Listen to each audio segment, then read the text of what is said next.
Feel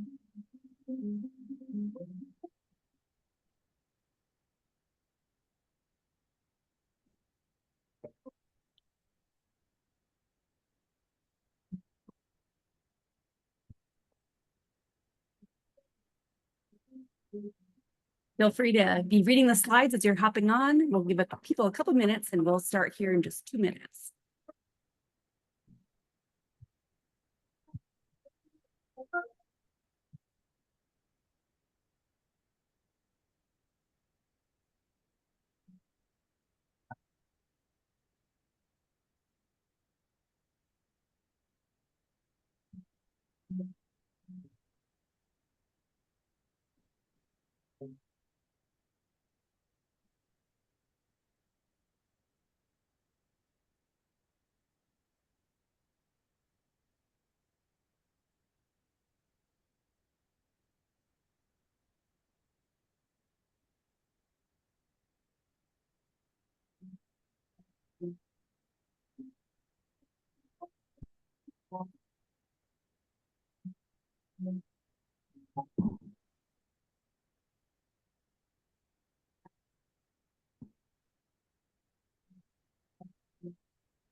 Well, good evening, everyone. My name is Courtney Williams, the host of America's Kids Belong's FosterCon webinar series.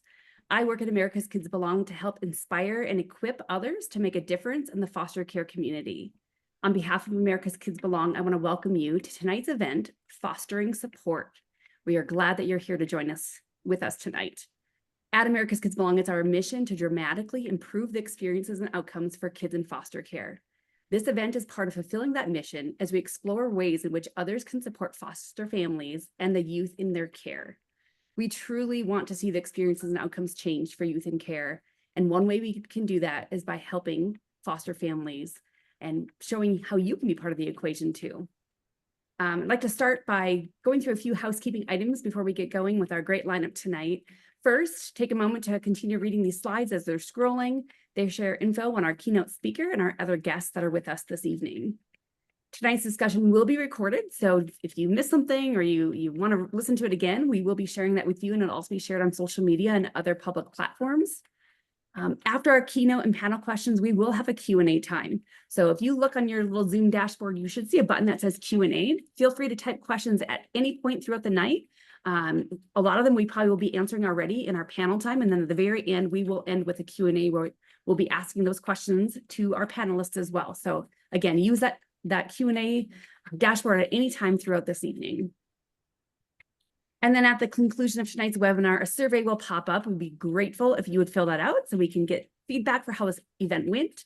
And also, we want to know how to make these things better, right? So we really value your guys' opinion. We want honest feedback so that we can keep making these better and better.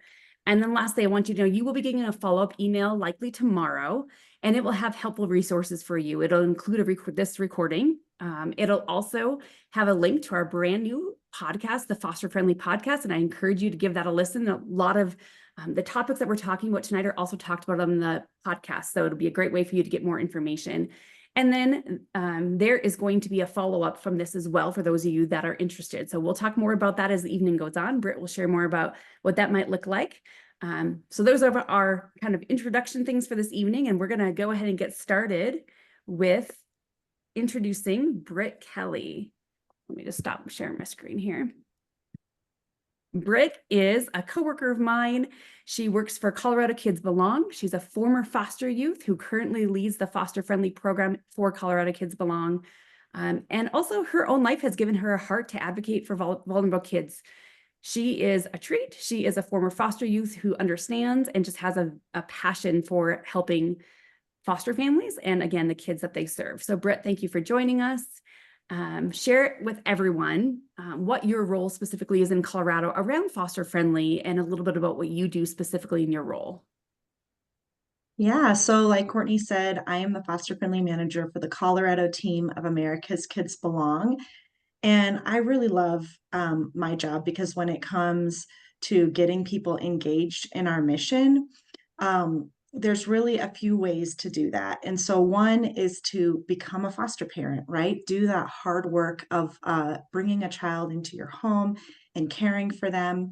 And being a former foster youth and knowing a little bit about the foster care community, I thought that that was the only thing that I could do to support kids in foster care was to bring them into my own home. And until I learned through work of America's Kids Belong that there was another component. And this is something that is just as important. And so this is the community involvement. So businesses, faith communities, elected leaders, clubs, other nonprofits, and individuals in the community engaging in caring for the families that are caring for the kids in foster care and for those kids.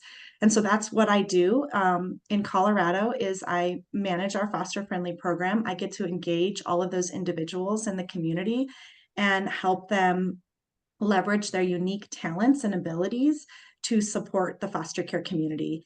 And we do all of that through our open source platform, the Foster Friendly app. So I help, behind the scenes, kind of get some of the things figured out on the app and help people engage so that families can see in the community all the people that are there to help them. That's great. So you just mentioned the app. Tell us a little bit more about the app and what it is and how it works. Yeah, so the Foster Friendly app is a platform that really unites the community. And it's there to resource foster families.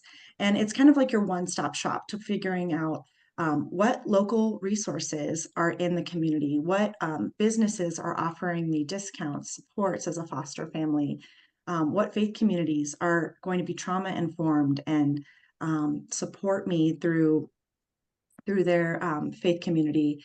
And also like different events that are there to equip and resource. And so it's a free open source platform. It's there for everybody to use and to see what is available to them in their area. Oftentimes we hear from people that they don't know that different discounts or services are available, different resources from other nonprofits. And so what we can do is it's essentially like a digital hub where we can put everything together in one place. Um, and it really simplifies that hunt for finding those resources and connecting to that community support. Um, Breaking it down a little bit, just to high level, get into the app. We have different sections. So we have a discount sections where businesses offer exclusive discounts and services to families. Those are both local and online. So if your business has the ability to reach an online audience, we can list that on the app. And families can browse through all different sections like food and entertainment, beauty sections, sports and activities, services for their home, all sorts of things. Inside the app when a family wants to, let's say, go get ice cream at the ice cream shop because they're offering a discount. They can pull up a discount card, a foster friendly discount card to show the business that they are a foster family and to be able to utilize that offer that's being offered to them. We also have another section in the app that is community supports. So we see local clothing closets where you can go and get goods for your kids in your home, support groups where you can access those in the community, and then nonprofit resources. We see everything from mental health resources, trauma informed resources, sibling connections, all that in one place. And then there's our faith section. So that is for faith communities that are meeting two of our three best practices of teach, support, and being trauma aware. And then the events section. And so those are events for foster families, kinship families to be equipped, resourced, and supported. But the app does all sorts of great things. It has a lot of great tools that are used, a lot of great features. The best thing I recommend for you to do to learn more about the app is to download it. It is free. It's on Apple and Google Play Store. So download it. And if you would to take a few minutes, my favorite part of the app, I think the favorite part of our team in Colorado is the map section. So if you can go to the map section, you can see, your state or your city. And on the map section, there is a red pin for every listing that there is. And so what we like to do on our team is we kind of like open that map up to see a bigger view of our state or our city. And it really inspires us because each of those red pins indicates a community coming around to support these families. And so while the app is this great digital tool, what it represents is so much more. Seeing those red pins all throughout the state clumped together is just an indication of this bigger community that's coming around and supporting kids in foster care and the families that are caring for them. Yeah, and it really is more than an app, right? It's more than this platform. It really is us helping create foster-friendly communities. We want to see entire communities understanding foster care, having some knowledge around foster care, getting on the app, being supportive. So Brett, when we say a foster-friendly community, what does that mean? And why is AKB so passionate about them? Well, if you think about what a foster-friendly community is, it's really a bunch of people collectively working together with one common mission, and that's to see that kids are well cared for and that the families are supporting them. We see that 50% of foster families quit within the first year of getting certified, and one of the number one reasons that they indicate is because of a lack of community support. And so foster friendly communities is coming around these families to support them so that they can foster stronger and longer. And when I like dive deep into what exactly a foster friendly community is, it's really multiple individuals and families that are opening up their hearts and homes to kids in foster care, welcoming them in so that they can heal until they can be reunified with their family. It's about elected leaders that are boldly speaking out for the families in their community and driving a collection of people proclaiming, their dedication to foster friendly, connecting leaders in the community to become foster friendly. It's about businesses that are opening up their doors wide open to these families with those discounts and services. But more so than that financial discount, those businesses are saying, hey, we see you, we care about you, what you're doing matters to us. And then we see faith communities in these areas where they're saying, hey, we're going to support you. We're going to have some support programs that are intentionally meeting tangible relational needs. We're going to have trauma informed individuals for when your kids walk through our doors. And that when these faith communities step up, they're not stepping up once a year, they're not stepping up once a week, they're stepping up throughout the week to make sure that these families are well cared for. And then those nonprofits that are all in the community, that the community resources that are already there, but those people collectively working together to see that they can make a bigger impact when they work together. And so all those different people kind of come together, and that's like the beauty of foster friendly communities, is that it's just this collection of people. And when people work together, when people leverage their unique talents and abilities to help these families, is when we see this big impact to the kids that are in foster care. Yeah.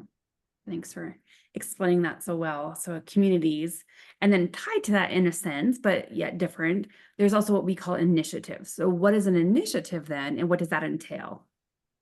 Yeah, so an initiative is like where we are working to see a specific geographical location. That's a city, a town, a county, where we're working towards seeing that foster all those players in the foster friendly community, those businesses, those faith communities, those nonprofits, elected leaders are all working together to see this community support grow. And so when we have an initiative, we want a champion that's going to be the nuts and bolts of the whole initiative, where it's a process that can take 3 years to reach sustainability. And so we need that champion in that space that's going to connect everybody, to organize things, to rally people. We need other individuals, activation partners that are going to form a team that really is that core group of people working to see, that town become foster friendly. And then getting child welfare involved and hearing and assessing their needs. So all of that is kind of done behind the scenes in an initiative.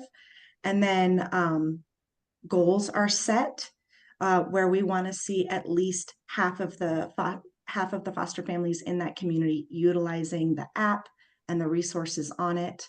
We want to see 10% of retail businesses saying yes and supporting families through exclusive discounts and services on the app, and 5% of faith communities supporting families. But the biggest goal that we want to see, and the reason behind all of this, is that we want to see no net loss of foster families. We want to see that there are enough homes to meet the needs of the kids that are in care and the specific needs for that town, that county, that state. And so all of that happens kind of behind the scenes with this group of people. But then once things get rolling, foster families hear about the app. They hear about this community that's behind the app that's supporting them. There's events to support those families. There's celebrations. There's, mayors proclaiming their dedication to foster families and the kids in their care. So it ends up being just this big collective work. But the sustainability is the most important thing, is that we see that it sustains through the years, so that it's not popping in and popping out, that families are going to get supported for the long haul. Because we want to see all these kids being supported, and we want to see families being able to take more children in over a long period of time. Yeah. As a foster parent and a foster parent recruiter, I love the app. I love the initiative concept, because we've actually launched an initiative in my area where I live. And it's just fun for me as somebody that's so into this. I've been a foster parent for going on 17 years. I know most of the ins and outs of foster care. And so in my mind, I sometimes just think that people understand foster care. At least they have a general knowledge of foster care, right? I actually went to our mayor last spring, and I was sitting down with her explaining what the initiative was and why we're launching it, and just talking to her. But again, my mindset going in was I was pitching the app, I was pitching the initiative, but I wasn't pitching to her what foster care is, because I assumed she already knew. And then through our conversation, I realized she really did not know. I mean, she started asking me questions, and I was like, oh, she knows nothing about foster care, really. People know it's a need, they know what foster care is, but they don't understand the numbers behind it, the recruitment behind it, the needs behind it. And when I told her, she said, "Oh, you've been fostering for 17 years. So is that like one kid for 17 years?" I was like, no, that's like more than 60 kids. She's like, "What?" Just again, like no concept. And so it was fun to be able to just have that conversation. And it really opened my eyes, again, as somebody that's in this, to say, oh, we really need to educate other people. And that's even part of this tonight, is to help educate business owners, neighbors, friends, whomever it might be in the community. Really, we want to see our community understanding foster care. Because Britt mentioned it, recruitment and retention really is our goal. We want to see more than enough foster families in all the different areas of the United States. I've been a foster parent technically in 3 states now, and everyone I talk to, like, everybody needs more foster homes, right? Even if we live in a smaller community right now, we don't have a ton of kids coming into care, but they're still recruiting. Their goal for this year is 10 new foster homes, and this is a tiny little community. And when I ask her, okay, why 10 more? That seems like a lot to me in a small little area. And she says, well, right now we have 10, but within this year, a handful of them are going to adopt, and they're going to close their doors, or a handful of them are going to end up moving, because it always happens, or this or that. And she said, we really need to always, in our area, again, it's a small number, but 10, we always need to be at 10 or more. And so we need to be recruiting 10 more to replace those that, step out of it. So it's just this ongoing cycle, and it's really needed. And then, of course, the retention. We don't want to see foster families, yes, foster families move, foster families, like ours, you end up adopting a couple kids, and sometimes you don't have enough room, and so you have to close your doors, or just say, you know what, our family can't take on more right now, which is all understandable. And that we get, right? But we don't want to lose the foster families who are saying, I don't feel supported. I don't feel like people understand. I feel like I'm alone in this. And that's what we're really trying to do. So yes, Britt, thank you for sharing. And Yeah, and Courtney, thinking about, the families that we're trying to retain, but there's so much more behind it is like if you care about homelessness in your community, if you care about incarceration, if you care about um, kids not graduating from high school, you know, and so many more things, foster care is an upstream issue. If we can go upstream and care for these kids before they age out of foster care without that support, then we can impact those things like homelessness and suicide and incarceration and things like that. When kids have a caring adult that's going to be with them, we can really impact that. So if you are so far removed from, knowing a foster family or knowing a kid that's in foster care, you can see other things in the community that this impacts when you say yes to caring for kids and families in the foster care system. yeah, definitely.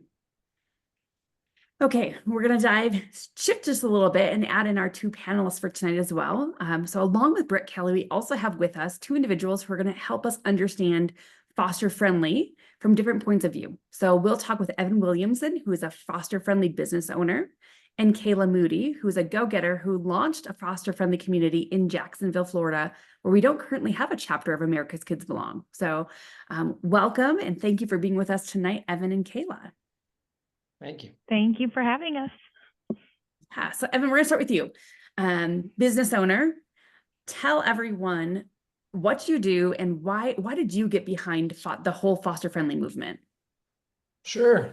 So yeah, I'm Evan. I'm a Chick-fil-A owner operator up in Carmel, Indiana, just north of Indianapolis. And we previously had a Chick-fil-A restaurant in Terre Haute on the western side of the state. And that was where we first heard about the Foster Friendly app. And it was actually through a friend of mine who owned and ran the Culvers out in that town. And he said, hey, we're doing this thing where we found out about this Foster Friendly app and we want to help support that and offer some discounts to our community and the foster families in town. And so he asked us if we'd consider doing it. And I loved the idea.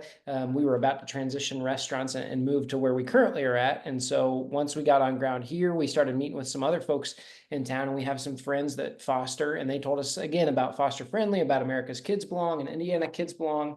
And we just kind of kept running into the same conversation. And so we were excited to, my wife and I, to support in whatever way we could. And so we signed up to be listed on the Foster Friendly app, and then ended up recruiting a few other restaurants as well to offer discounts to foster families in our community as they come into our restaurant.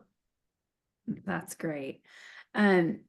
Question for you, that this one I didn't prepare you for, but I'm just curious because as somebody that's, again, we're launching an initiative in our area and I go to businesses and I'll just be honest, I'm kind of nervous sometimes to go to the franchises because I feel like maybe they're a little hard to get, or maybe, I don't know, it just seems a little different than a mom and pop. So could you kind of like speak into that a little bit of encouraging us maybe to go to franchises, or why as a franchise was this something you could get behind? Sure, yeah. And our franchise system with Chick-fil-A works a little different, but I can speak to my relationship with, somebody like with the Culvers, where you can own multiple restaurants and things like that. And it's all about trying to get that to that decision maker and to somebody who can help you out. But I think the story of America's Kids Belong is so strong, and most people have some familiarity with fostering and foster family, even if they might need a little bit of education on just the impact that we can have, that it's such a feel-good thing that I think even if somebody walked in and talked to one of our cashiers or shift managers and told them what the story was, they would happily turn around and tell their boss, because it's like a cool thing that they get excited about being a part of, that they would go find the decision maker. It was something that our whole team gets excited about. So that's the key, is finding somebody who can make it. And sometimes they're on site and sometimes they're not. But I think it's something that people want to share and want to do good with. And it's such a tangible thing for us to give this discount and for our cashiers to have fun with and feel like they're a part of it too. I think it's easier to get a yes when the purpose is so strong and so obvious and the mission is so good. I love it. I love it. And I heard you say stories, and that is one thing I do feel like AKB does so well, is we try to tell a story because people are touched by stories, and they're just so countless, great stories behind foster care and families that are doing it, but the former foster youth or current foster youth that just sometimes break your heart, but also just share stories of triumph that, just for me as a foster parent, is what keeps me going. And I'm sure for even other people that are supporting, that's what keeps us going and gives us our want to be involved. So thanks for answering that question. That wasn't prepared for. Okay, we often say that being a foster-friendly business is about more than being a Groupon. How has joining the Foster Friendly, how has it impacted your business, your team, you personally, when it comes to awareness or engagement within the needs of foster care? Yeah. When I think about Groupons, I think about, sales driving activities and just ways to get your name out there. But when I think about joining the foster family program, and it's a way for us to give back. And one of the things I do love about it is that it gets our team involved with it. Is the person who's ringing in that discount for us, they get to find more purpose in their work and their job, and then they get to get to know whoever it is that they're ringing in, and learn a little bit about them, and just feel like that they can serve in their individual way. And so there is so much purpose behind it. It's to them, it's more than just a chicken sandwich at that point. It's helping out a mom, a dad in need, and the kids that they happen to have with them, and whenever they're going through. And if we can offer up a prayer for them before they leave the restaurant, awesome. So yeah, it goes well beyond any sort of marketing for us, but it becomes so purpose-filled and purpose-driven, and it aligns so well with what we try and do every day. There's a lot of things that we might be involved with that our team don't get to take part in. If we go and do something out in the community, an event here or there, not of our team can be a part of that. But our cashier, our dining room staff, our hosts, the people running out the orders, they can all feel like they're a part of serving this community. And so it's more than just me signing on as the business owner, but it involves our whole team. Love it. Okay, Britt, so speaking with businesses right now, what are some examples, like Evan, of meaningful business offers? What do you see on the app? What are things that you find that foster families are really enjoying or liking? Yeah, so foster families love a few different categories. They really love food. I mean, who doesn't love when that can be simplified, when dinner, breakfast, lunch, running through appointments can be simplified. So food is a huge favorite on the app, any kind of restaurant discount. Entertainment as well.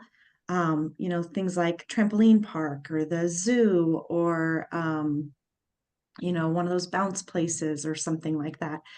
We see that is really popular and one of the top clicked things that are on the app.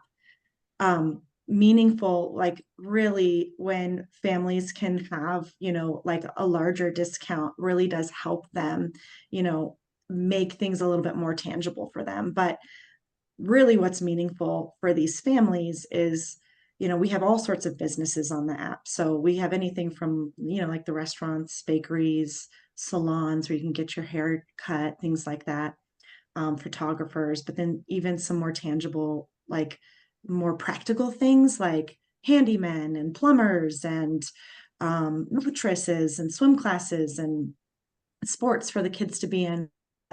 The most impactful thing is, like, when the photographer offers discount on family photos, and that child in foster care can be a part of someone's family photos. That's what's meaningful.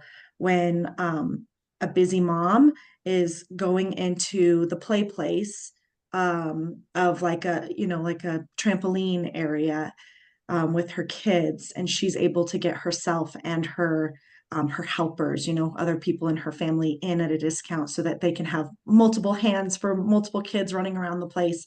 And then they get that moment to just bond with their kids and form attachments and just have good experiences, because sometimes things are hard, but to have that opportunity to have the moments where they can just spend time together as a family and create memories, that really makes it most meaningful to the families that we're seeing. And those are the stories that we hear, is from families hearing about not just, the certain percentage off that they're getting, but that impact that what that offer is letting them do, or how they're being impacted and supported by businesses like Evan's Chick-fil-A. And when, the staff are kind to them and offer them, go above and beyond just what that offer is that they're offering.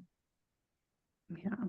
And I can say, we were kind of joking before we went live tonight. Kayla and I both have large families, and we were sharing, sometimes we feel bad, like because we're the ones that go and ask people, for these discounts. It's part of our job. So we go ask people, and then I'm like, oh, but I can't go in there with my family and ask, because I just asked you to go on our app. I kind of feel guilty about it. But at the same time, it is, I have a large family and we are an active foster family and we never know. I mean, we recently, sometimes we have 3 extra kids in the home and it's just expensive. It's expensive to go out to eat. We live in a very expensive town with expensive fun things to do, rafting and skiing and all that stuff that just costs so much money. And it's just that vision to see, I want these kids to experience those things. And I don't want money to be the barrier in between it. Right. And so this is just one of those sweet ways that we can really wrap around foster families and help those kids have those experiences that they might not have had otherwise. Yeah.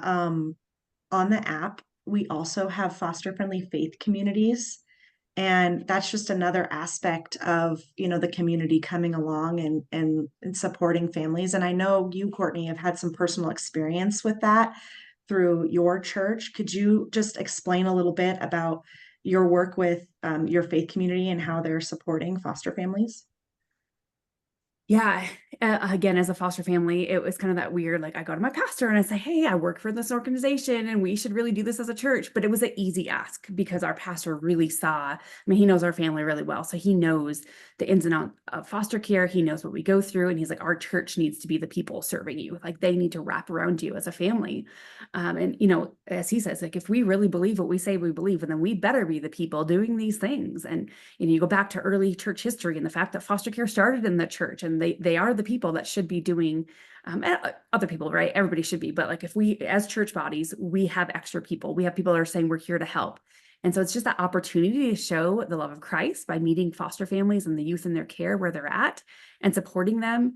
As a foster and adoptive family, it means so much to us when we know that our church is trauma informed. And what I mean by that is our church requires that all of our child care workers and youth group workers, that they go through our trauma informed training.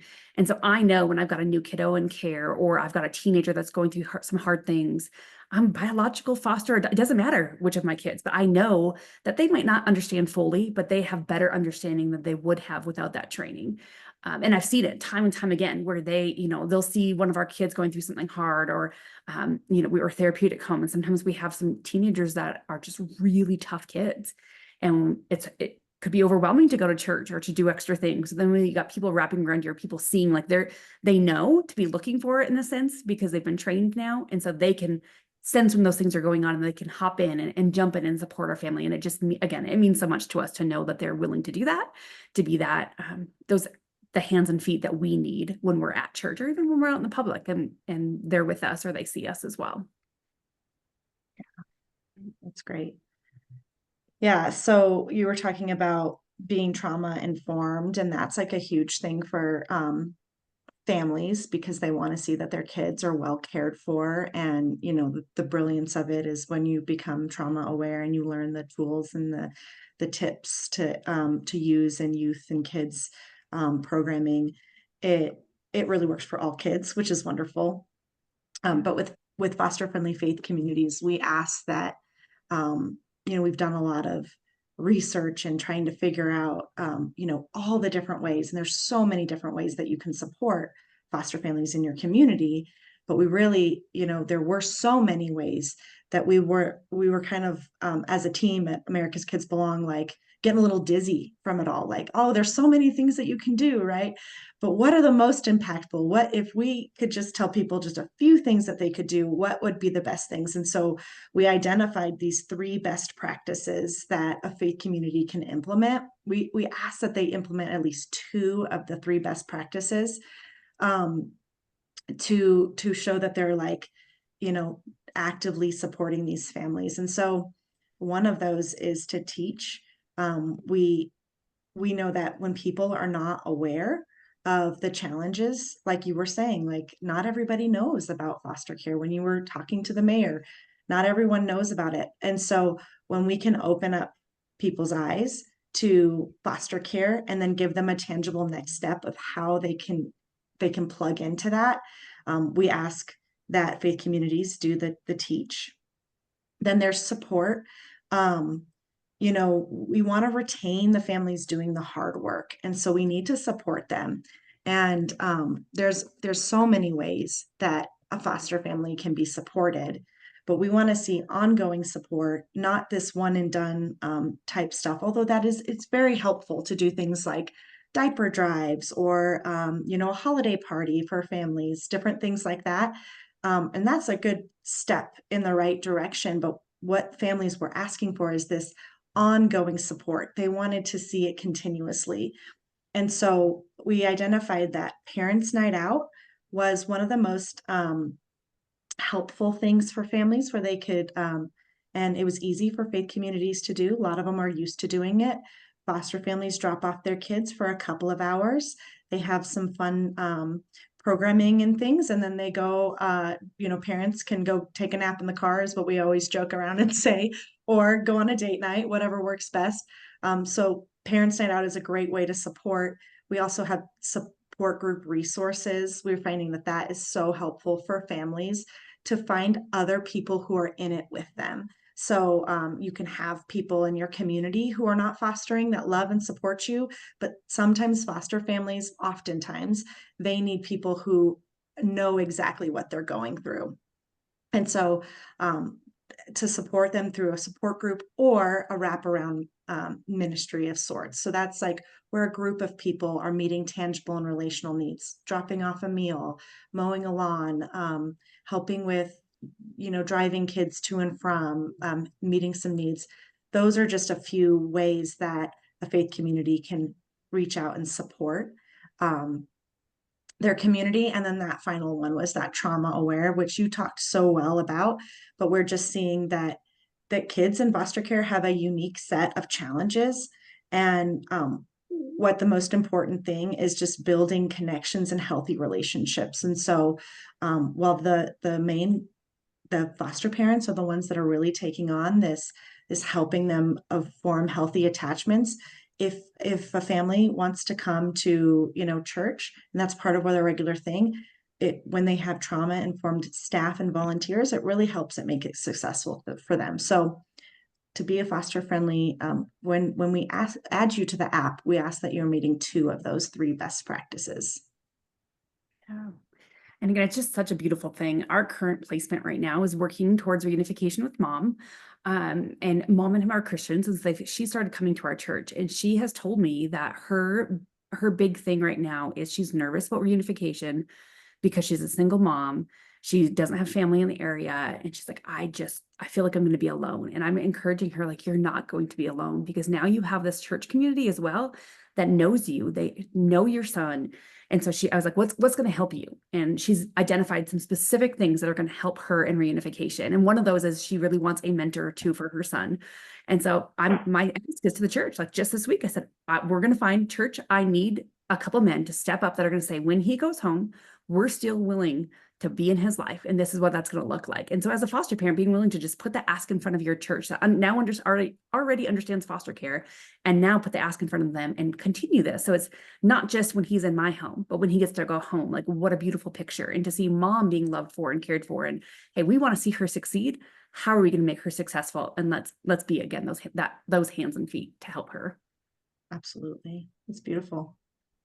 Okay, Kayla, tell us about your journey. As I mentioned earlier, you did launch Foster Friendly Jacksonville. That was not an area that we already had people working in. So America's Kids Belong is a national organization, and then we have state chapters in 9 states. But obviously, there's a lot of states where we don't have a state chapter, and Florida is one of them. So tell us a little bit about your journey launching Foster Friendly Jacksonville. So I have been involved in foster care ministry for the last 7 years here. And, I think from that, and, to kind of speak to the church side of it as well, we were partnering with the Church 1122, which is a larger local church here. And, how are we as a church going to step into foster care and, serve not only our church families, but also engage with the community? What does that look like? And we wanted to be very careful. And I think for all churches, before we can actually step in and really start that engagement, we have to know a little bit about the landscape and what's already happening in our community in order to collaborate well and really come in and partner with the work that's already happening. And so over the last 7 years, the landscape in foster care has changed dramatically for the better in the Jacksonville area regarding support and, care for our families here. And so I've been able to kind of watch and be a part of some of that and see it transform. A lot of it has been, super passionate foster moms that, we were fostering together, and now everybody's kind of out, and some of them launched nonprofits and some of them are leading ministries. And so much exciting work is happening here. And you've been in it for long enough so you understand what's going on. But, especially, trying to look back from that lens of a new foster parent, or especially a non-relative or relative caregiver who didn't know that this call was coming, and they get a call at 11 o'clock at night that their niece and nephew are coming into care. And, they have no really understanding or concept of the foster care system at all. And so trying to get back into the mindset of a brand new foster family that doesn't know about the landscape, that doesn't know what's happening here in Jacksonville, and how do we connect and support them. There was so much that was going on. And so we have some social media pages here where people were connecting and learning, but we kept just saying, like, we need a place for everything to land. And so what does that look like? I mean, we talked about spreadsheets and we talked about websites and other things, but nothing really fit and nothing was super practical. And we kept kind of having that conversation. And then some of the leaders at our church kind of had this vision of, hey, what would an app look like for foster families? And so we, started having those conversations, looking around, and then lo and behold, America's Kids Belong had the Foster Friendly app, and that it had launched in several states at that point. But we saw immediately that they were not in the Jacksonville area, that they're not in Florida right now. And so some of the initial conversations were, we're really looking to do the work that we're doing in the states that we're doing it right now with excellence, and we don't know if we can expand.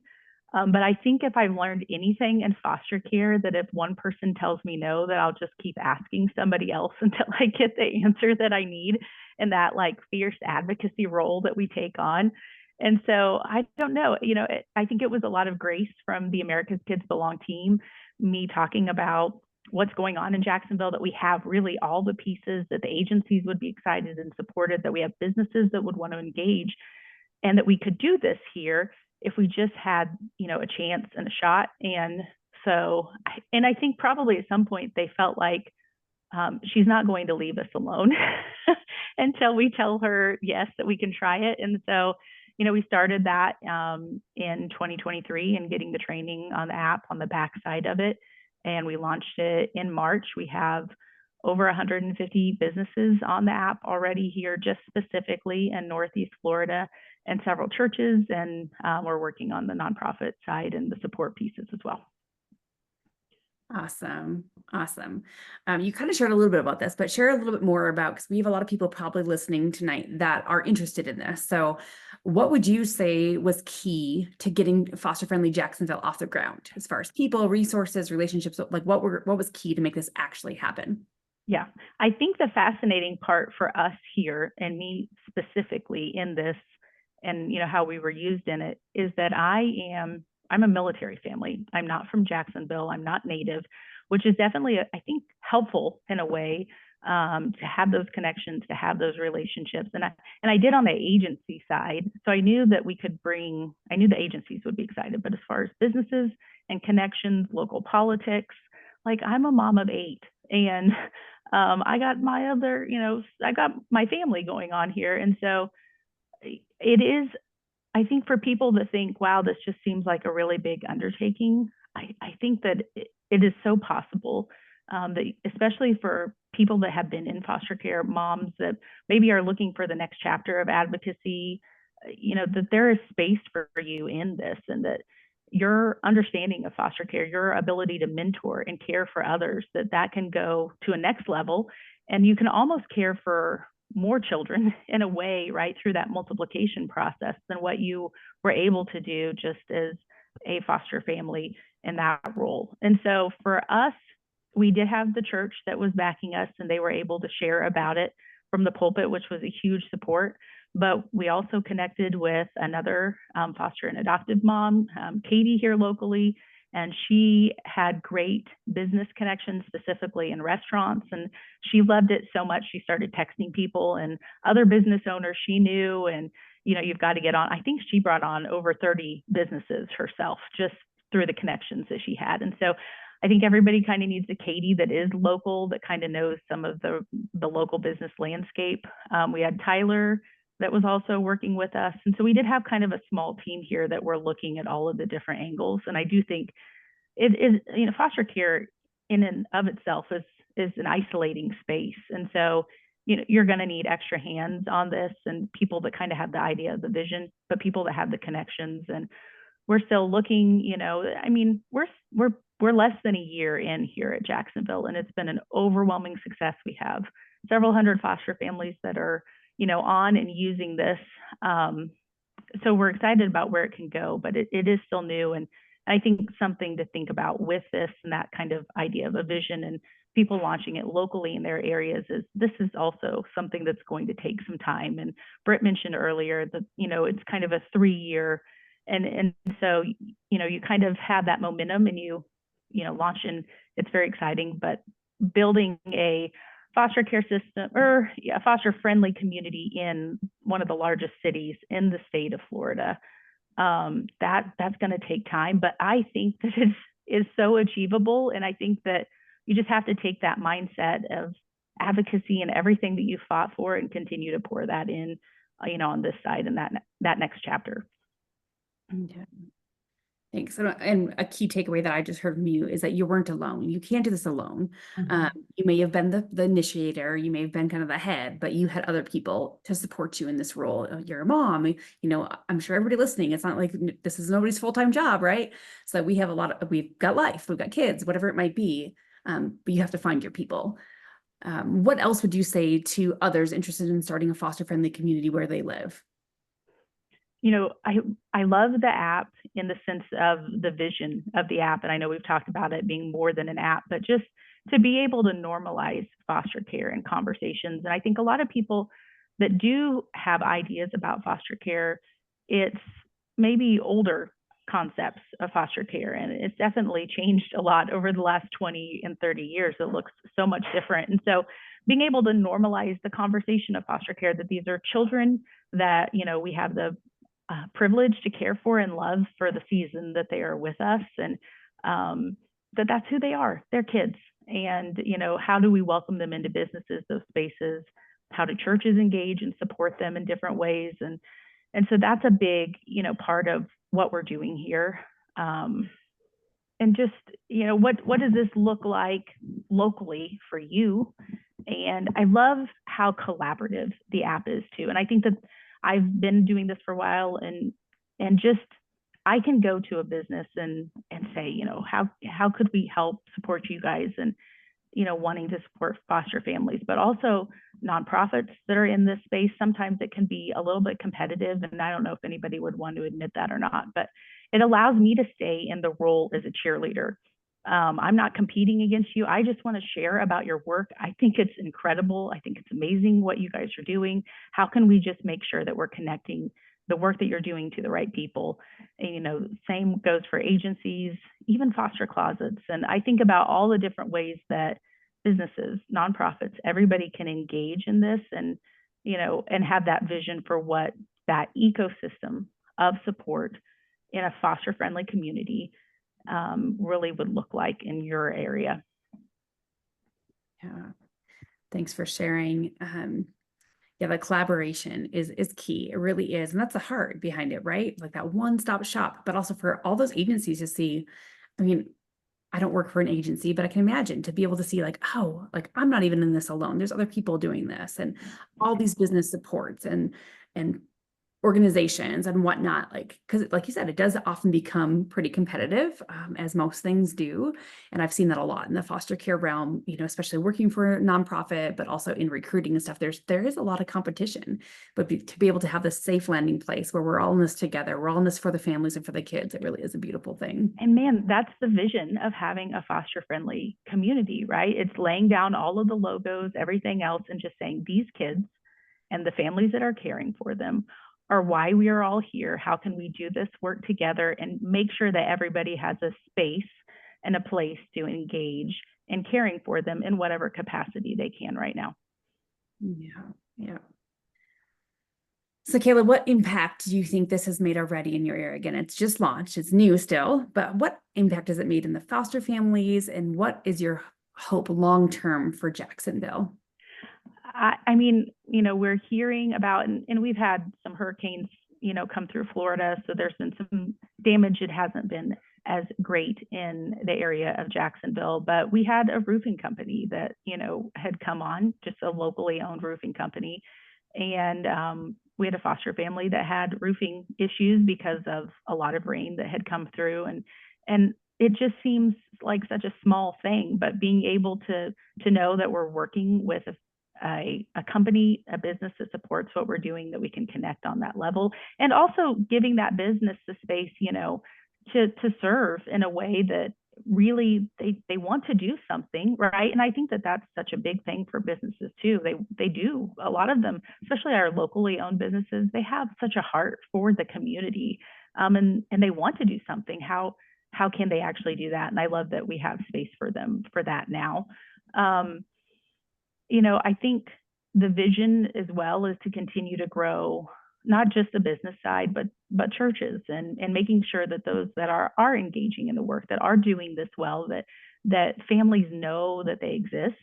Once again, it's kind of trying to get in that mindset of a new foster family that, you know, has taken their first placement, and, you know, what foster closets exist in the community? How do I get my fire extinguisher retagged? You know, what does daycare look like for me here? And trying to help support them in that very critical time of the first few months of having a placement, so that we can retain them. And so that hopefully, you know, the goal that they will go on to foster for several years, and that they will continue to get better at that in their role as healers. And so that's, you know, really the vision of where we're going, is continuing to build out the app, not only on the business side, but on the support piece, with the hope that families stay in this, you know, for longer, that they get better at, you know, the work that this really is. And then that we can also reduce some of the burden off of our case managers here locally. And, you know, we're so grateful for the work that they're doing. But I think that that's something that can be missed on the app. But if we have all of the resources, the support, if we have trauma education for our foster families, so much of it there, that's the goal, is that our caseworkers can also point our families to that as the tool, and that it's a way to equip our families to do this themselves, and not have to constantly be asking our case managers, like, you know, for ideas or ways to connect them, that they have that tool and that they can do that, and hopefully reduce some of the burden from our caseworkers here as well. Awesome. It's interesting what you said about case managers, because I was just sitting showing case managers at a county here in Colorado the Foster Friendly app, and all the different features that it has. And she was like, this kid's night out, you know, I had a game with them, and I was like, find this, find that, you know, and she said, this kid's night out. I send this kid's night out to my families every single time every single time they have it. I didn't know it was on the app. And I don't know that my family knows that there is an app. And so we were kind of connecting the dots of like, wouldn't it be nice if you didn't have to send out the email to them about it, that your email could be about something else, and that they could figure out that resource for themselves, or maybe they see something that you didn't see and they can advocate for themselves. Hey, there's this program I want to, you know, this nonprofit resource, there's a program I want to get my kiddo involved in, and I need your help doing that. You know, there's different things. So we've seen that really it's helped lighten the load of these caseworkers in the area, and that's really the goal as well. Yeah. Our local agencies in foster care have absolutely loved the app. That's been an easy yes in conversations, and how we worked together with that. And I think that for people who are wanting to have maybe conversations with agencies that are having a hard time finding their space and a way to step in, this is definitely going to help open the door when you go to an agency, not just with the idea of, hey, I want to do something in the community, but rather, hey, there's this tool and I'd like to help implement it. And I think that it would really change our landscape here. That's great. Yeah. We are about to launch our question and answer time. So if you have questions, make sure you write them in. Anything for Evan, Kayla, Britt, myself, get your questions in. So as we kind of transition into that time, we have had a couple questions come in already. I was just kind of reading them as we are just transitioning here. Evan, question for you. If there was a foster parent that has an employer and they wanted to approach their employer about being on the app, do you have any suggestions or tips as far as how a foster parent could approach an employer or what they could say to them that would maybe get their employer to say yes? Yeah. I think sharing your story and just helping educate them on, what foster families, who they are, what they do. Because I think there is a need for that. And once you do a little bit of education, I think the heartstrings come in there and play right alongside it and help turn that into a yes pretty quickly.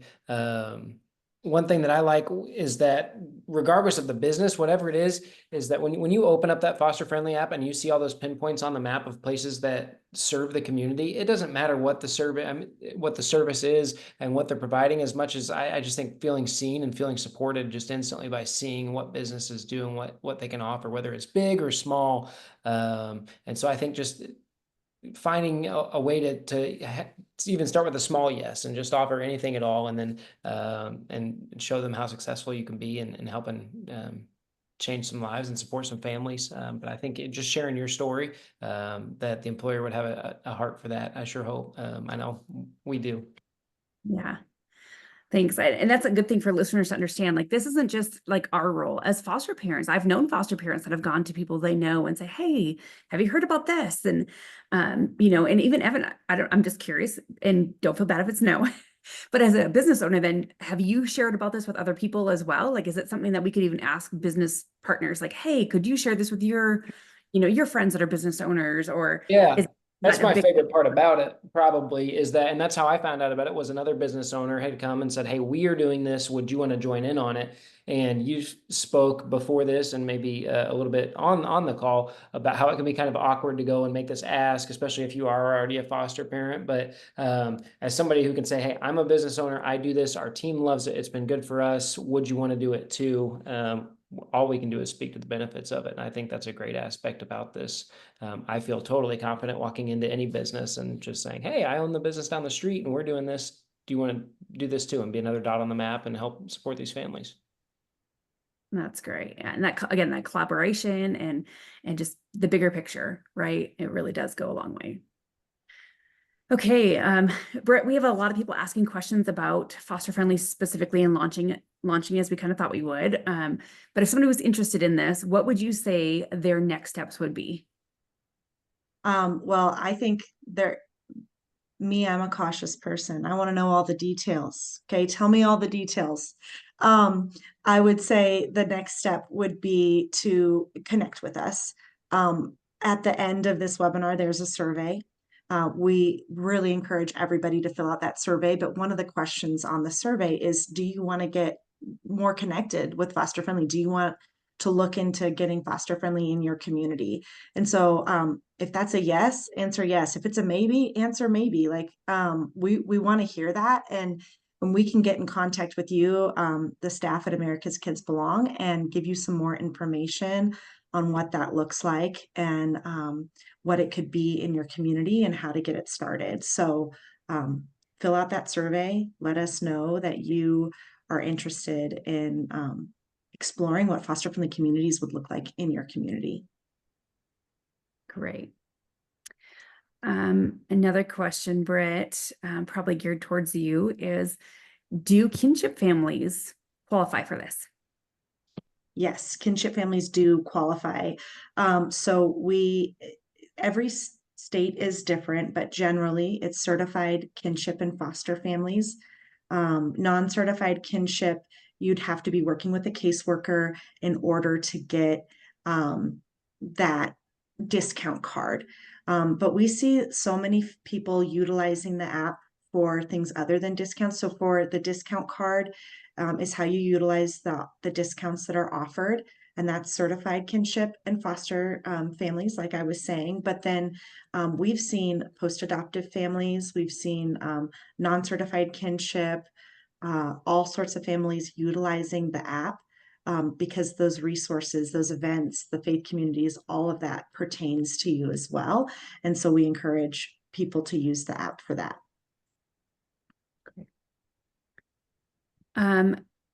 Can you explain a bit more, asking if a business or faith community can become foster friendly, even if their community is not, or if there's not currently a chapter of America's Kids Belong in that area?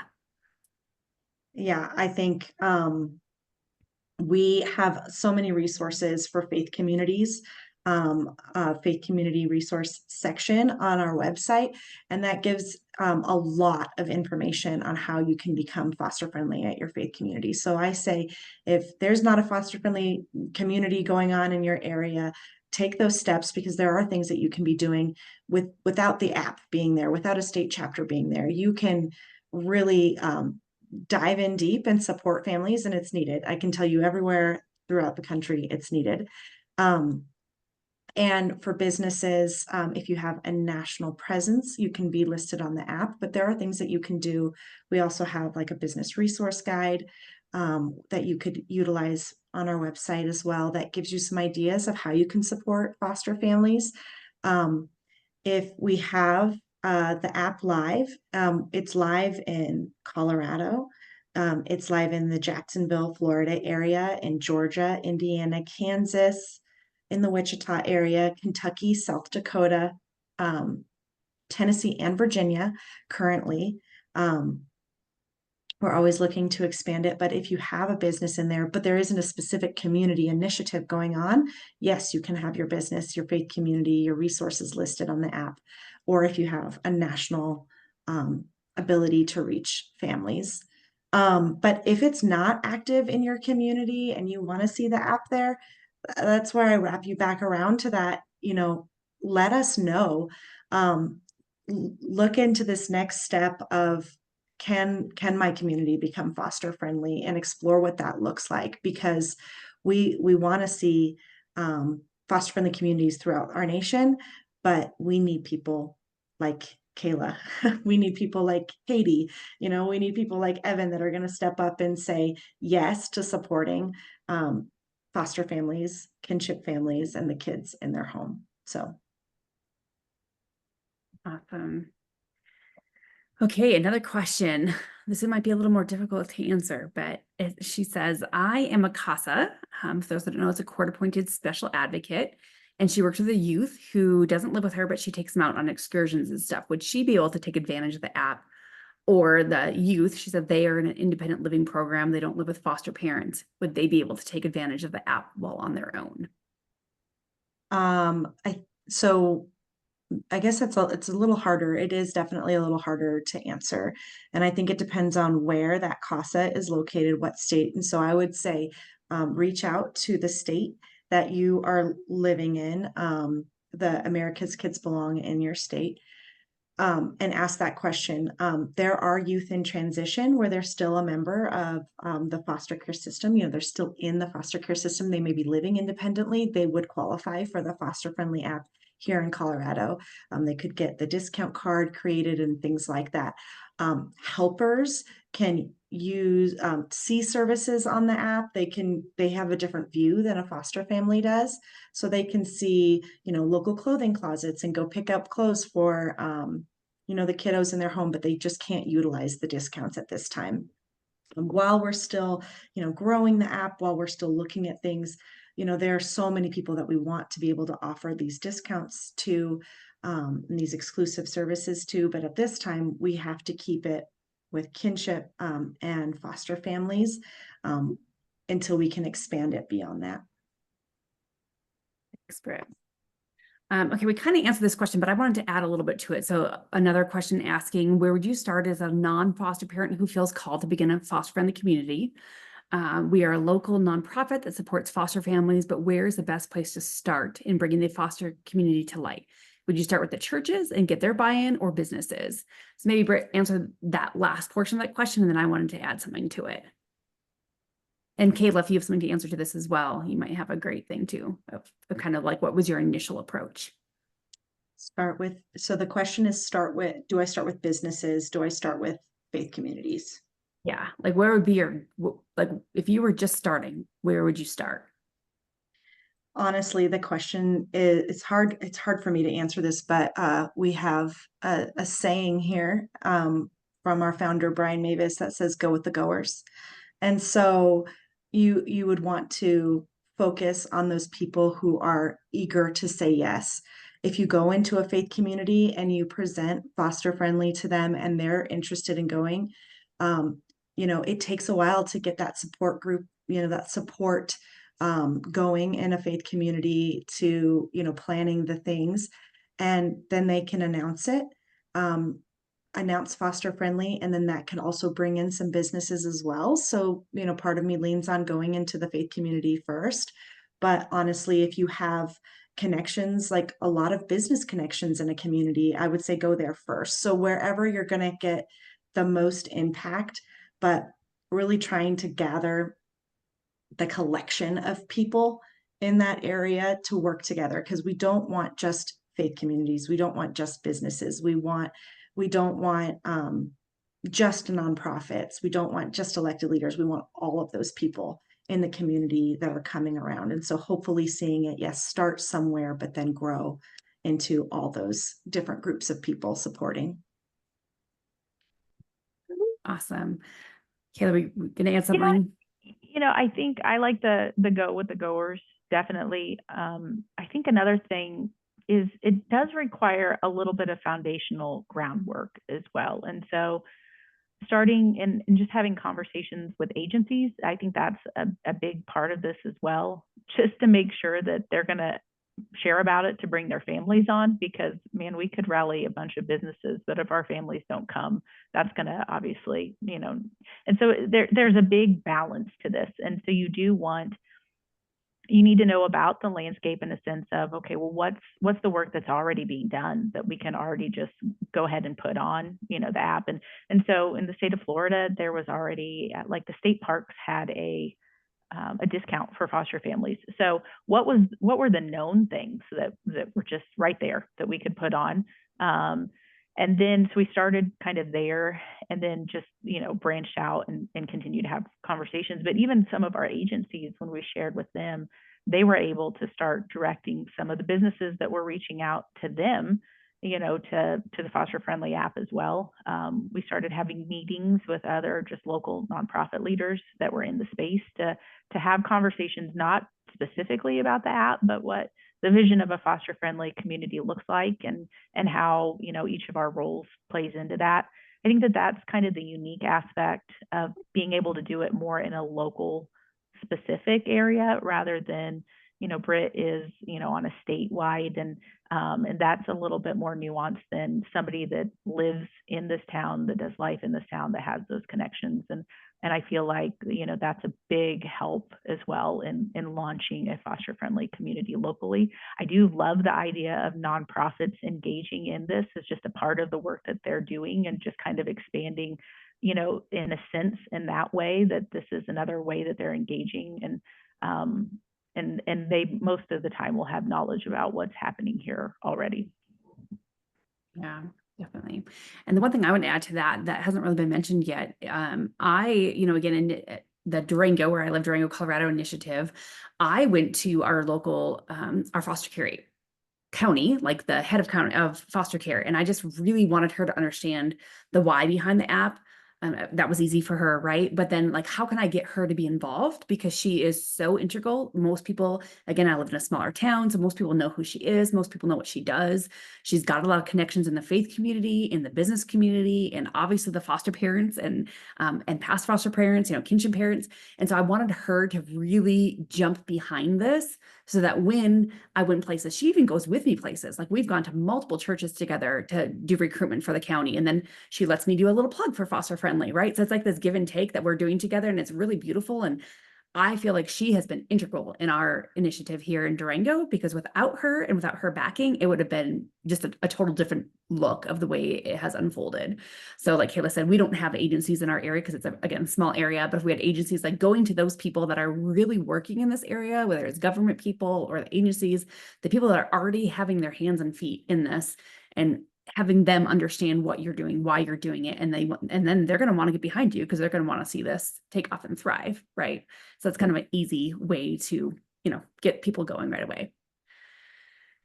Evan, question for you. Do you think it would be more effective to go directly to individual businesses, or to get a yes, to go to individual businesses, or to go to like a chamber of commerce or those type of business marketing, or what's the word I'm thinking of, collaborative networking, no, networking events? Which one do you think you'd get yeses from? Or is there really a difference, both and?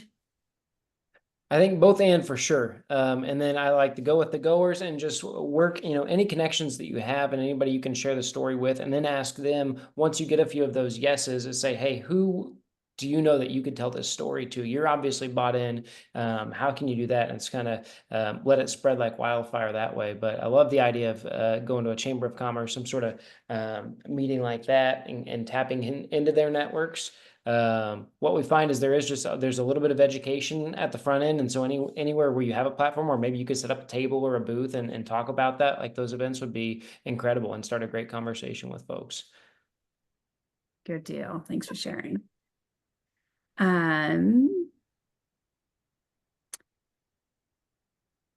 This says, many teacher friends care much about supporting foster families.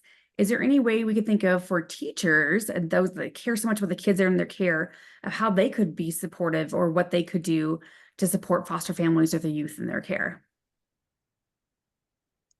I think that teachers are around kids just as much, almost as much as the foster parents that are caring, and the kinship parents that are caring for these kids. And ideally, in a situation when a child is removed from their home and placed into foster care, ideally they get to stay in their school, and so that teacher can be with them through foster care, through reunification. But becoming trauma informed is one of the best ways that teachers can like come alongside the kids that are coming into their classrooms, and just understanding what happened to these kids more than why they're doing what they're doing, what behaviors that they're having, why they're reacting a certain way to something. We have so many on staff. We have a few former educators, and one of them has given tips for the classroom for teachers. When she was teaching in the classroom, she would have snacks, healthy snacks for her kids, and she would work on different techniques with them. So we do have trauma-informed, trauma sensitivity workshops that we have, where you can do that through America's Kids Belong. We have webinars that are doing that. There was just a webinar right before this on trauma.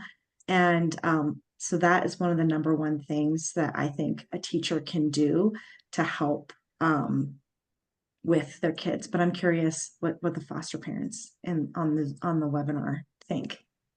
I was going to say, exactly the same thing. And kind of, teachers are already doing so much, and they're making such a big impact, right, on the lives of our kids that are in foster care by the jobs that they're actively engaging in. But, I think that learning about trauma and how it impacts the kids, but also being able to use that role to expand to the entire school. And there are so many great resources out there now that are based on educational, and from that view, a lot of what we do here is, based off of our work in foster care as a home, and from that lens. But, trauma-informed schools are definitely, there's more conversations regarding that now than what I've ever seen before. I think that, there's even degrees in trauma-informed education. And so, the more that we do ourselves, but also just the conversations around what would it look like if our school was more trauma informed, and how we care from the top down in that for our kids here, and the importance of that. I think that as a parent, knowing that I'm stepping into a classroom with somebody that has grace and compassion for my child, that, has experienced trauma in such a way that their brain, became rewired almost in a way. And that I know that my child will be loved there. And I had a foster family tell me at one time, a foster mom, and she's got a child that's harder, that has some pretty significant behaviors. And she said she can almost just feel the groan of, teachers, like at times when like her child comes into the classroom. And she said, just one time, I want somebody to be excited to see my child. And as a parent, man, that just breaks my heart. But, I think that for teachers, wow, what an opportunity, right? For that parent, that you're that one person that is excited. And it's because that this child isn't acting out specifically, that it's not just about the behaviors, that there's so much more going on inside their little brain and their bodies, and that you're able to make such a lasting impact because you were able to connect with him in ways that others weren't, because of your level of, trauma education that you had. The one thing I would add is, we often don't know when we drop kids off at school, we don't always know what goes on behind the doors, right? And so as a foster mom, sometimes we've got kids in our care who just have a hard time socially and emotionally. And so it might seem like at times like, oh, do they have friends at school? So one thing I just love is when the teachers really share with me, the positives, but even like the other people at their school that they're really connecting with. Our kiddo in our care right now, birthday came up, and it was like, kept on talking about friends, but he would never give me names. And so I was able to reach out to some people at school to say, hey, can you give me some names of some people that I could invite to his birthday party? I found out last year of a school nurse that was just a kiddo would go to her constantly. She was like a refuge to him when he was at school. I had no clue this was going on, right? And so once I found that out, she's actually now respite for us. She has become he's now in high school, not in middle school anymore, different school, but she's like, I still want to be in his life. We really made a connection last year, and now she's still part of his life. And I would have had no clue that was happening had the school not told me that. So again, just like not expecting that foster parents to know everything, and being able to share those highlights, share those people that are really interested in their life or really making a difference in their life. That too has made a difference for us. Kind of speaking about respite, we just kind of brought it up, but this person asked, respite and babysitting is a big need, as we know. Is there any current or future functionality in the app for connecting foster parents to approved respite providers? The app does not support that right now, but we know of other organizations, specifically in Colorado, and a few in other states, that are working on respite databases. And so once that, so we're hoping that the respite database in Colorado would be up and running in the next year or so. Putting that on there. So that would be more of like a community support that's listed, where you could find that. And the beautiful thing about the app is that, we clearly list things with the title, like respite support. You would read a description about what it entails, and then you could navigate in the app directly to the website that you could work through, like a respite database of matching other foster parents in the area that could do respite. So while we don't support that, we do support other nonprofits that are doing that, and other communities that are doing that, so we can add that to the app. Yeah. So again, another great thing, if you are a foster parent listening or a supporter, that of things like that, or even support groups, and we want to see those things on the app. So if there's things that you know of, again, download the app, check it out, see like, these things that I know about, are they on the app currently? And could I help get them on the app? Again, a great way that we can all kind of work together to beef up this app and make it more user-friendly. And yeah, just great for all of our foster families. Yeah, and I say nominate a business, nominate a nonprofit. If you want to see something on the app that's not on there, foster parents know of like so many resources, and yeah, if it's not on there, nominate them. We get those notifications of the business or the nonprofit that you want to see, the clothing closet, whatever that may be, on the app, and then we can work to communicate with them and ask them to join us. Great. Okay, last question. We have a couple of great things to close out with. Britt, you mentioned a resource guide, and again, there will be a follow-up call for those of you that are really interested in this foster-friendly community and launching one of those. So maybe not go too much into detail because that would be on that call. But what would be some things that would be in that resource guide? Like if somebody was going to do this, what would be some things AKB would resource them with? If they were to launch a foster-friendly community, we would, I mean, Kayla knows a lot about that because we equip and resource Kayla. But we would have a staff member that is available to be that touch point, that person. We resource you with the software, access to the software. You're able to input things on the app, be able to change things on the app for your specific area on your own. Kayla, do you have anything else to?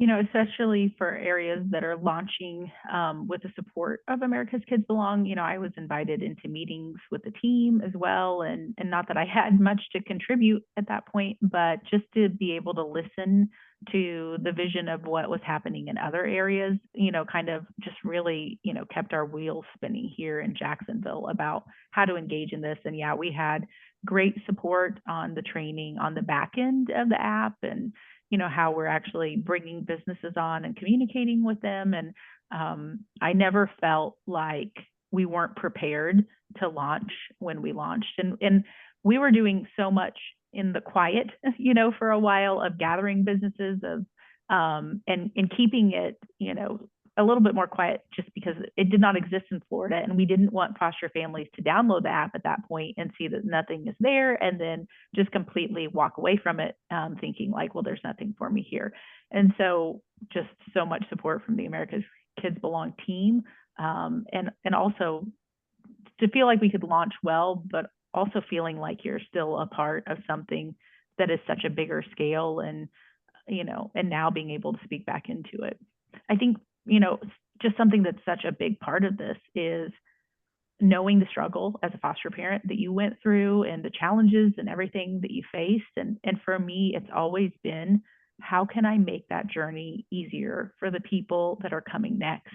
And so, for people that are already connected to the community that know what's happening, like this could be a way for you to trailblaze and support people really, really well and, get engaged at the next level. Yeah, and Kayla was talking about launching it, like telling families about it, right? And all the work that happens before it. And we have different phases that you work through and that we would work with you through making sure that, certain boxes are checked. Has this been done yet?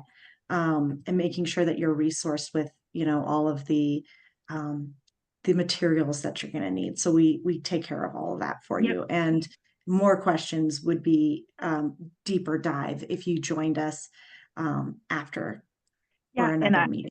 I'm still getting invited into new conversations with some, new, areas that are getting ready to launch and, what were some of the pros and cons that we've seen so far and just being able to speak into that and helping all of us learn, more and do this better together. That's great. Okay, well, remember when this ends to stand by because there will be a survey that will pop up. And if you miss it, it will be in your email that you'll likely get tomorrow.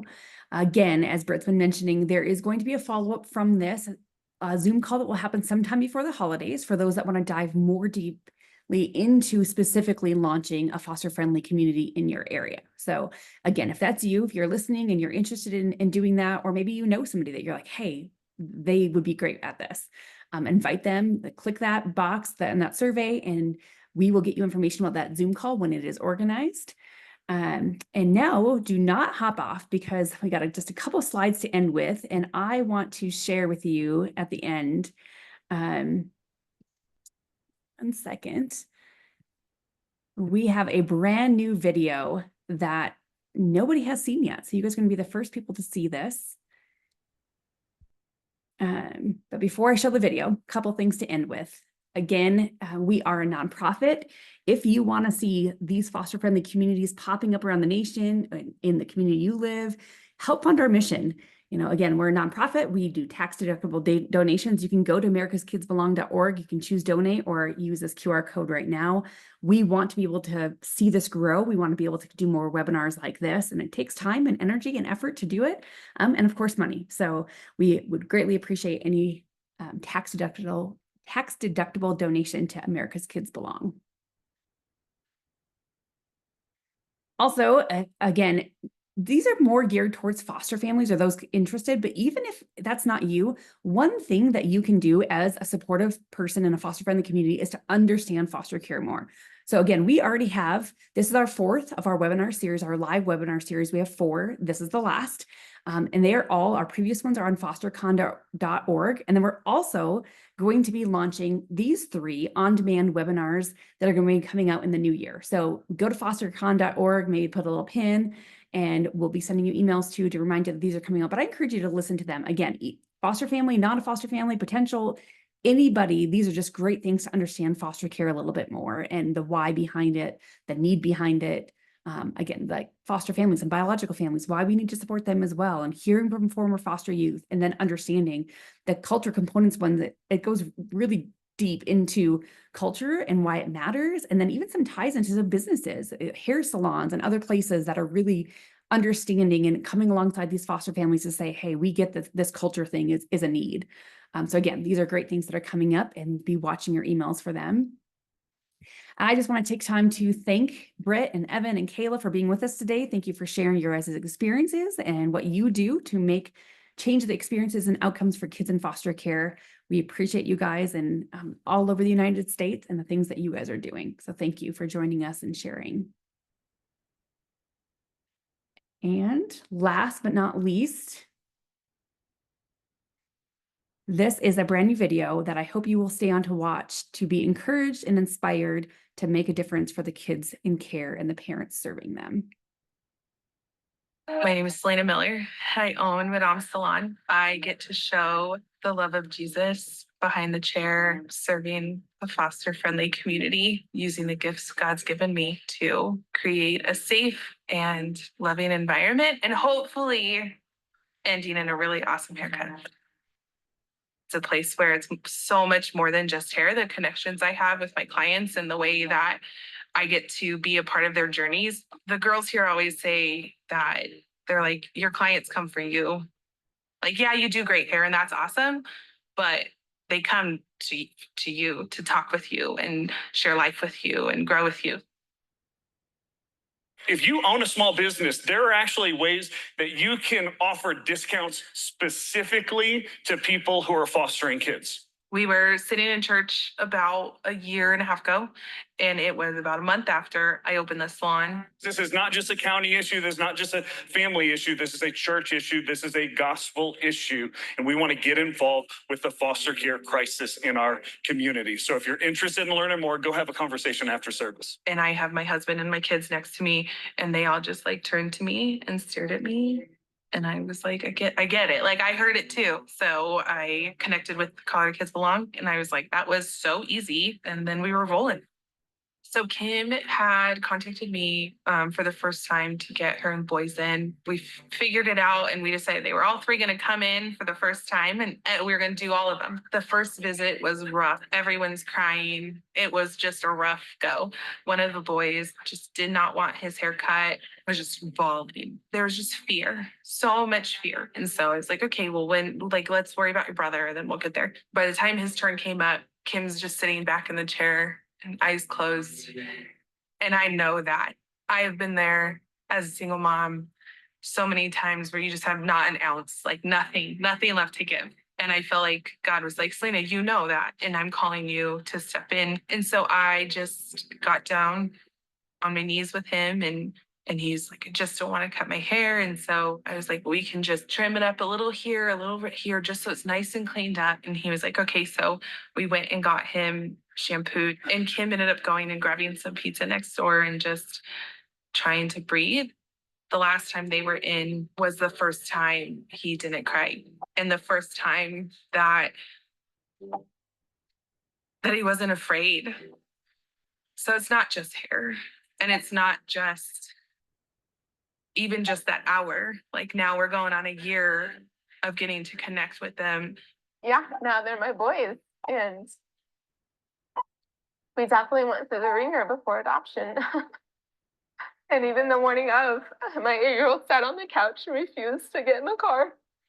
And getting to encourage Kim, that I see the growth, Kim. Like, you may not see it in the day-to-day. I see them feeling safe and feeling loved. Being a teen mom, I am very keenly aware that this should have probably been my story. This is my opportunity to show up for people and to show up for the kids who have no choice and who have no voice in the situation. It's really my gift in the end, because I leave so filled and so grateful that God trusts me to have that safety here, and trusts me to be his light and to be his joy. I feel honored, and I hope that when they come in, they feel that too. And so you get to, they get to see how people love you, and that's how they're going to learn how to love also. It's not just the love you give them, but the way that they see everyone around them, and you give that space. So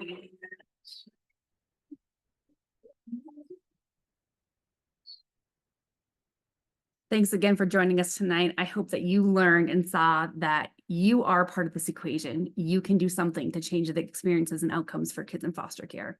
Thanks again, and stay on for your survey.